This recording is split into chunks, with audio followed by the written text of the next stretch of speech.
Now it's the Imperial.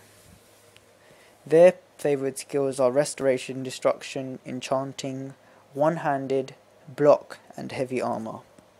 So from the skills you can tell the sort of character this will be.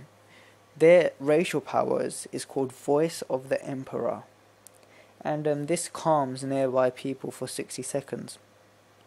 And their ability is Imperial Luck, and this adds a small amount of gold to most containers. Okay, so the Voice of the Emperor can be powerful if you're surrounded by a mob of enemies, but it's not useful against smaller groups or ranged enemies. Imperial Lux adds a few extra coins to most of your chests, but the bonus is very small. It might add up over time, but there's loads and loads of ways to make money in Skyrim, so it's not that great of a ability. Now, the Khajiit. Their favourite skill. Oh, I forgot to tell you that for the Imperial, the ideal playstyle is a battle mage. So a mage / warrior. Yep, so the Khajiit. Their favourite skills are Sneak, Lockpicking, Pickpocket, Alchemy, One-Handed, and Archery. Now, their starting spells are Flames and Healing. Their racial power is called Night Eye, and this is basically improved night vision for 60 seconds. And their racial ability is Claws. This is 4 times unarmed damage. Their ideal playstyle is Thief, Offensive, so an offensive thief. The power, Night Eye, gives you night vision, so this basically helps you see clearly in dark environments. And this is good because you won't need to use a light source, so you won't attract enemies or expose your location. It is useful occasionally, but there's usually enough light in dungeons that you can get by without it. So yeah, the claws, 4 times unarmed damages, give you a very big advantage in unarmed combat and brawls. So coupled with heavy armor or appropriate gear, you can get you can survive a lot longer than you might expect. So yeah, unarmed combat isn't a skill, it's just saying that when you're fighting without any weapons. So that's Khajiit. The next race is called the Nord. Their favourite skills are +10 two-handed weapon, one-handed, block, smithing, speech, and light armor. So their power is battle cry, and this is when all nearby foes flee for 30 seconds. Their racial ability is called frost resistance, which is 50% resistance against frost attacks. So yeah, and their ideal playstyle is a warrior, so an offensive warrior, a sort of a tank.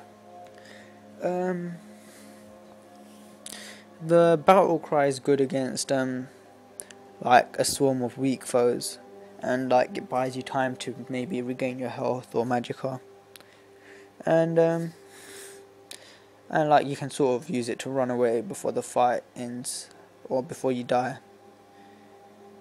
It is useful in some situations, but a lot of the time it's not so great because of the time. 30 seconds is not a great deal amount of time in Skyrim. The frost resistance is again good against frost dragons or frost wielding wizards, etc. But it's very, very, very useful in Skyrim's tombs and crypts, because that is where the undead frost enemies are very common. and it's like extremely useful there. Alright, now next one, Orc. Their favoured skills are heavy armour, smithing, one-handed, two-handed, and block, and enchanting. Their racial power is called Berserk, and for 60 seconds you take half the damage and inflict double the damage. And they do not have any racial abilities. Their ideal playstyle is a defensive warrior, so this one's definitely more of a tank compared to the Nord.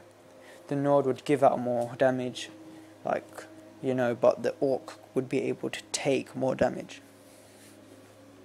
And the Berserk racial ability is probably one of the best racial powers for any, like, it's the best, one of the best racial abilities. It's worth it to be an Orc because of this. Like, for the minute that you give out double and take half the damage, you will become an unstoppable force. For it's a bit of an exaggeration, but you will be very powerful for those 60 seconds, and 60 seconds is a lot of time to kill many enemies. And so it's very good in combat situations and fending off smaller enemies, like so small swarms of smaller enemies have no chance. But it's good for taking on a powerful dragon, and this ability is strong at any level. Now 2 more to go. The Red Guard. Their favoured skills are one-handed, archery, block, smithing. Before I go on, I will summarise at the end, so in text, so you can sort of see what I've just gone through. But yeah, their favoured skills are one-handed, archery, block, smithing, and alteration and destruction.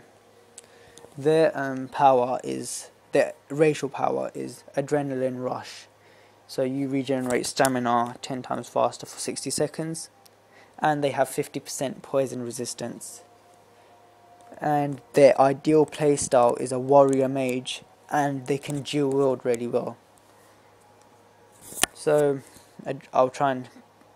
Adrenaline rush is not as useful as some of the other racial abilities, but it is still useful, and it will allow you to keep up your power attacks in a long battle.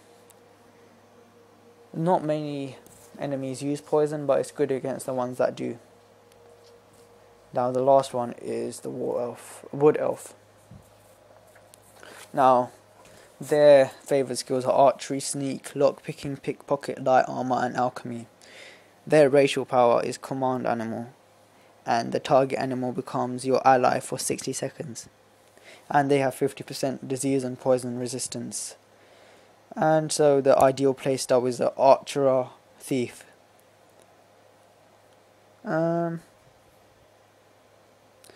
The command animal is powerful single target version of like another skill, but its main restriction is that it only works on animals. So it's good in caves and when you're exploring the woods and stuff, but not so good in dungeons, yeah. But yeah, so that's the races. I will be doing another video for the skills. So I've told you what skills each race has, but I'll also do a guide telling you what those skills are good for and what those perks are good for. So yeah, check out my other video of that. Okay, so I mentioned this at the beginning of the video, and I just like to emphasize it. Choose a character that you like. Don't worry about its attributes. Don't worry, just choose a character that looks cool, that you like. I wanted to be a Khajiit because it was like, it looked cool, so I became a Khajiit. And this game is not based on the decisions you make here right now. It depends on how you play the game. If you become an orc and you start using magic, the game will recognize that. it will point you into the direction of becoming a mage. So don't take this initial stage too seriously. Also, my playthroughs will be more fun. I'll be talking about, you know, I'll be guiding you through the game in context. So as I'm playing, I'll give you tips, I'll give you advice. We'll have a lot more fun. It will be a lot less boring in this video, because this was just boring information being thrown at you. But when I'm playing the game, we'll have fun. We'll talk about random stuff that doesn't even matter, but it's funny. And I'll be exploring the world, showing you really what Skyrim is, looking at the items, asking your opinion on things. We'll have discussions about the game, and that's what my playthrough and walkthrough, guide, review, that's all in one. That is what I want to create. And okay, so through the comments, if you ask me questions about your playthrough, I'll give you advice. Other YouTubers will give you advice. We'll have this discussion going about the cool things you found in in Skyrim. I'll tell you about my latest armor. We'll see your character's attributes, and we'll just be sharing and having fun and just having good discussions about the game. So that's what I want. Oh yeah, and add me on Xbox Live if you want to chat, if you want to talk about the game, etc. Thank you for watching. Bye.